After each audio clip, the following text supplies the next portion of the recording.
Hello po. Hello po sa inyong lahat. Isang magandang umaga po sa inyong lahat. Ngayon po ay City. City ng Hulyo 2025 at ang oras po ngayon dito sa Los Angeles, California ay alas 6:21 ng umaga. Araw po ngayon ng Lunes at nais ko po mag-vlog mga kababayan, mga minamahal, patungkol dito sa hindi maalis-alis na usapan patungkol sa impeachment. Opo, kasi nga napakasimple lang na bagay yan. Ay pinapalabo pa nila o ang dami pang mga patutsada o ang daming mga word na ginagamit para iligaw yung mga tao. Opo.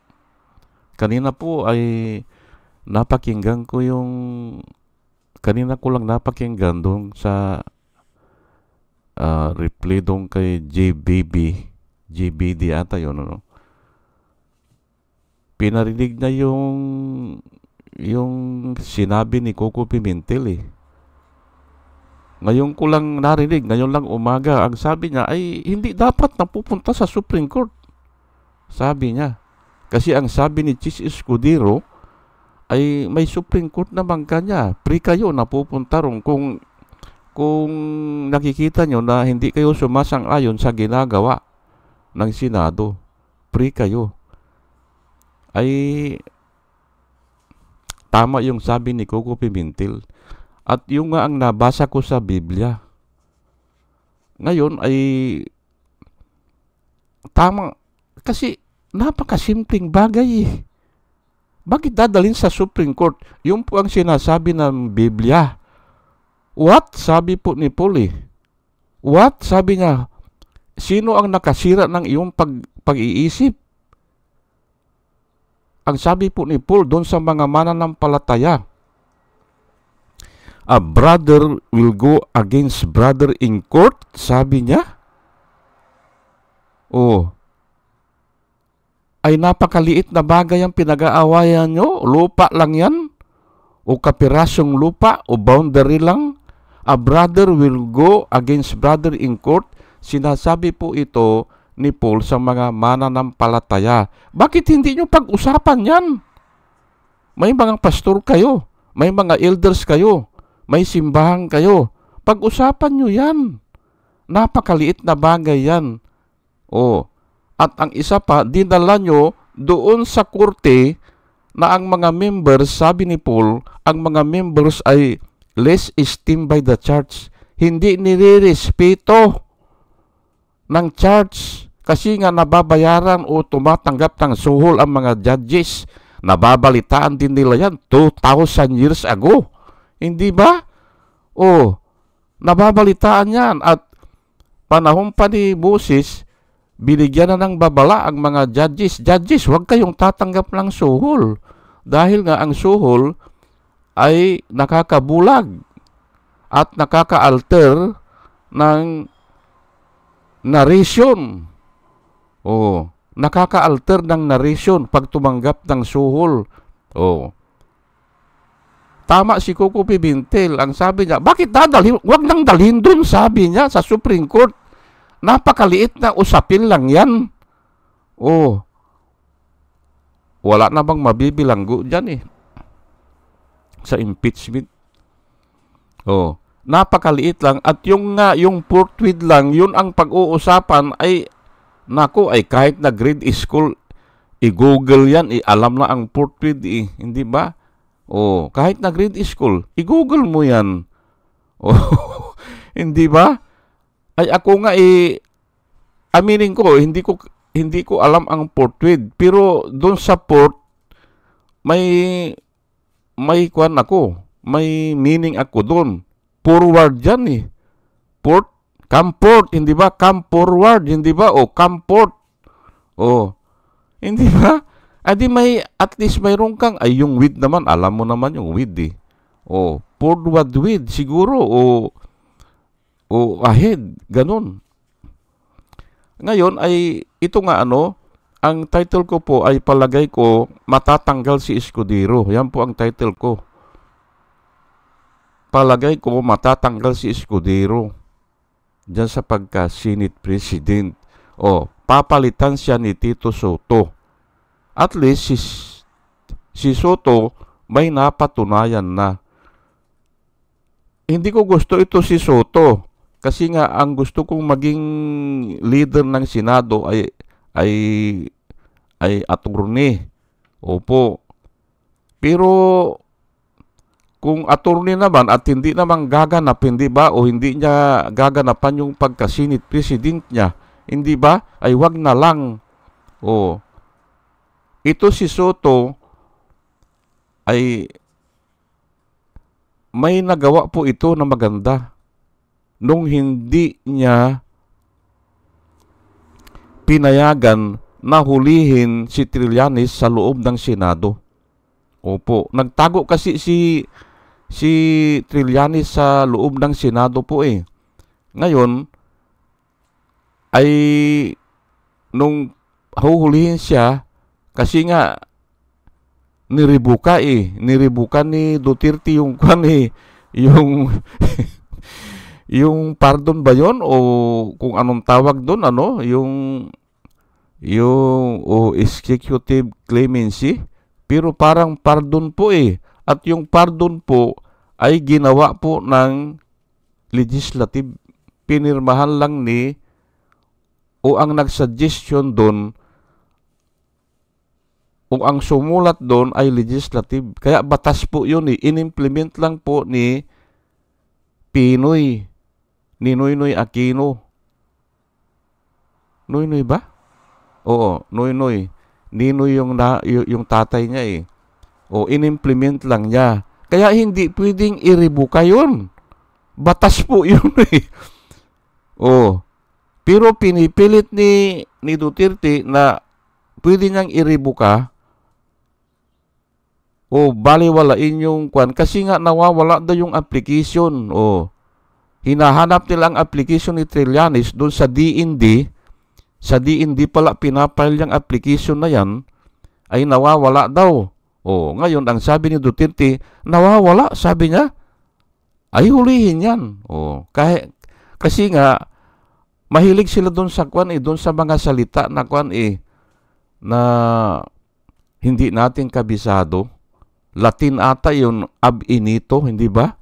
O, null and void from the beginning. Ayun po hindi ba? Mahilig sila doon nila dadalhin para walang masabi ang mga tao. Ano ba yung ab inito? Ayun, hindi ba? Oh, void from the beginning. Ngayon, huhulihin siya ng pulis ay hindi pinayagan ni Tito Soto. Dalawa sila ni Ping Lacson. At doon ko nakita kung papaano gumanap si Tito Soto as Senate President. Tama yung ginawa niya. Tama yun. At kasama niya si Ping Lacson na hindi pinayagan. Saan ang court order, sabi nila?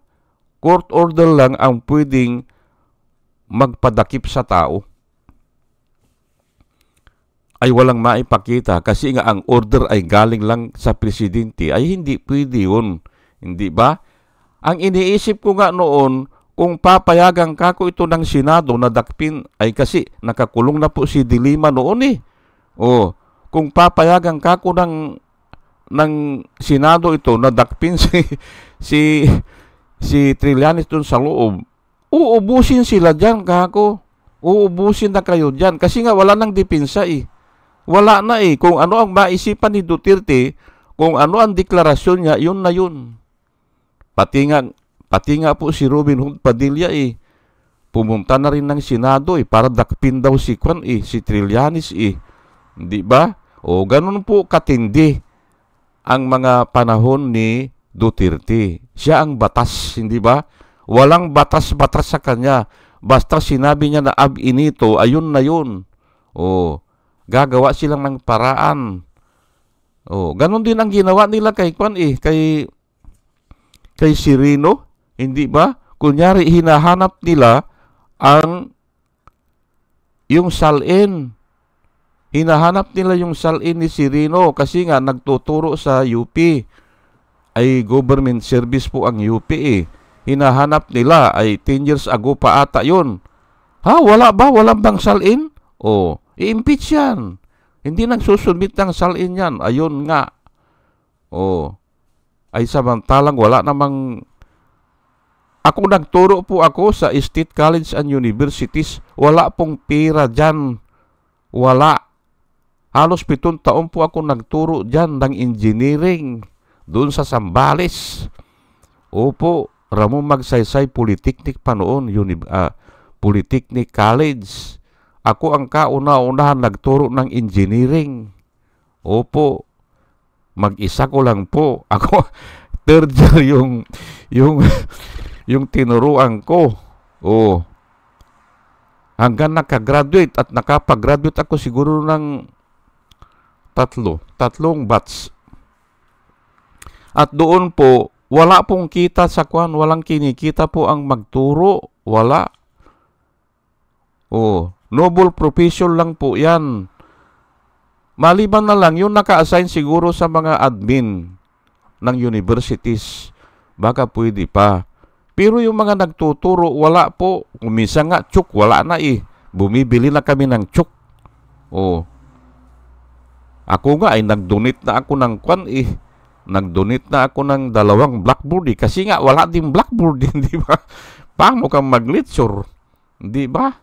Oh. Ay, yun po ano, ngayon ay malamang mapalitan na ito si Escudero. Kasi nga, ang basis ko po dyan ay kung sino ang gumagawa ng tama, kung sino ang gumagawa ng mabuti, yun ang mananalo dyan. Kasi hindi niya kailangan ang bayad eh. Opo, hindi niya kailangan na bayaran siya. Ay yung po, yung mga supporter po ni Sara Duterte dyan, palagay ko nakakatanggap sila ng bayad. Ngayon ay manghihina din po yan eh. O, babayaran kita, o sige, ipagtanggol mo si Sara. O, babayaran kita, ay kung umabot yan ng 6 months at nawala na. Hindi ba? Yung mga kapritso, yung mga pabor na nakukuha, magdadalawang isip din po yan. At ganun nga ang nangyari kila Ragos. Yung nagtestimony labang kay Dilima. Marami sila yun. Oh, hindi naman bilanggo si Ragos, pero kinasuhan nila eh. Kinasuhan nila si Ragos, ay simpre ay alam naman nila yan eh, na yung mga nai-involve dyan sa kwan eh, sa kulungan, hindi ba? O maraming pira dyan. O kakasuhan nila. Yung iba naman, mga bilanggo, ay binigyan nila siguro ng mga pabor. O ganon yan, kaya pumayag. Pero mauubos din po yan eh. After a while, hindi ba? O after 5 years or 4 years, nag-recant na eh. Kasi nga hindi ma-maintain eh. Hindi ma-maintain yung pabor na ibinibigay. Ganyan din ang nakikita ko dito kila Escudero. Maaring nakakakuha sila ng pabor yan o may mga pangako yan, ay pero hihina po ang tao eh. Mawawala yung impluensya, mawawala yung pira, kaya mawawala din ito si Chis Escudero sa pagka-presidente. Samantalang yung grupo nila Ontiveros, kahit na hindi mo bayaran yon, kasi ang gusto nila katotohanan eh. Ang gusto nila walang korupsyon eh. Mananalo po yung kasi nga habang tumatagal, yan po ang nakasulat sa Biblia na kung ikaw ay nagtatrabaho sa katotohanan, out of your belly, wala namang bumabayad dyan eh. Walang bumabayad kila Ontiveros, pero out of your belly will flow rivers of living water. Magsasalita sila ng totoo. Magsasalita sila kung ano yung tama. Out of your belly nga eh. Ay ano ba ang lumalabas sa belly? Adi yung mga salita. Hindi ba? Will flow rivers of living water. Na walang bumabayad sa'yo. Kaya mananalo ito yung tama. Sila Soto ngayon na nakikita ko. Sila po ang mananalo dyan. O, ay nagpatutsaba pa ito si Joel Villanueva, hindi ba? At saka si Alan Peter Cayetano. If the election, sabi nila will held today, sabi ganun mananalo ka. Si Chis Escudero ay sinabi nila, wala pang 30 yun Tinandaan ko yun Ay simple, mananalo dahil wala pang 30. O ay kung ang butuhan ay July 29 o July, wala pa pong June 30 noon nung sinabi nila. O ay simple, hindi pa naman senador si Tito Soto noon O ay June 30 mag-umpisa hindi ba? If election, sabi nila Sinabi ata nila yung ng 28 o 27 Simple mananalo Kasi 19 Congress pa Pero ngayon, itong 20 Congress, namumuo ngayon yung veterans block, hindi ba? Ayan na. At yung ang sinasabi ko, kung totoo ang sinasabi mo, ay kahit na hindi ka bayaran hindi ba? Hindi ka manghihina. Hindi ka mapapagal. Hindi ka manglulupaypay. Pero kung bayad ka, ay simple, pag nawawala na yung bayad, hindi ba? Ganun po yan. Ay ang daming gastos ng mga Duterte. Doon sa dahig lang, aywan ko kung aabutan ng 1 taon na babayad sila ng ganung kalaki. Ay ito ngayon, itong mga attorney ni Sara, 16 po yan. Nawala namang ginagawa yan, hindi ba? Puro patutsada lang Ako, natatawa lang ako sa mga kwan Ay talagang ganyan po ang trabaho ng mga attorney. Ang tinitignan nila yung proseso. Kasi doon lang sila mananalo O yung technicality, o yung word. Itwi-twist nila ang word. Kasi nga hindi lahat ng word maisusulat sa batas Ina-assume na kasi na naintindihan na yan. Ngayon kung isusulat naman natin lahat ang word, walang katapusan po yan. Kasi nga yung kaisipan ng tao ay hindi po na unlimited po yan Remand, hindi ba? Remand ang ginamit nila i-remand o ibalik doon sa kwan o ayusin daw, hindi ba? Ay baka mamaya yan kung nagbigay na ng sertipiko, ang gagawin naman nila, ay tika muna, bakit hindi po mirma? Hindi ba? Lahat pipirma. Ganun po yan Ay sarili nilang proseso yan, hindi ba? Ay ang sabi ni Escudero, unlimited daw yung power nila kaya kahit anong hilingin nila, kailangan sumunod, hindi ba? Kasi sila ang hurado. Ay sila ang judge. Ay pero hindi naman sila umaaktong judge. Kasi sila nga ang judge, sila pang magpa-dismiss. Ay di kalokohan na po yan, hindi ba? At nakikita po yan ng ordinaryong tao. Hindi ba? Kaya nga kung mapapalitan ito si Escudero Kasi papalag na po ang mga tao At ngayon nga, nakikita ko po yan. Pero bago po ang lahat ay batiin ko po muna itong mga sumusubaybay sa atin bago ko ibigay yung yung Bible verse salamat po sa inyong lahat. Rosana Narumi ng Japan, Al Ulalya ng Bacoor, Pampanga, Librager Alex Sarmiento, Dolor Garcia ng Bilano, Italy, Nana TV ng Bahrain, Will Otayb ng Laguna, Nelson Baryaran, Julia Magbanua ng Singapore, Andre Deliver, Andy Senario ng Cebu, Larry Narvaez, Jos Salan, Elenita Sklapper ng Germany, Bin Puno, Liti Peralta ng Mamburo Occidental, Mindoro, Maribel Baligat, Julio Quertequio, Jonah M. Rinaldo Abintino, Mer Herrera ng Evanston, Illinois, Ernesto Aburque, Pleasure Eduarte, Hiasmin San Juan, Roman Di Paz, Mary Grace Santos, Pacmando, Lowen Sigaco, Ike Maglasang, Linda Trasmonte, Linda Walton, Sasha Andigwid, Lini Bungat, Agripino C., Eduardo Gonzales ng Singapore, Bumble D. Di Juana Duco,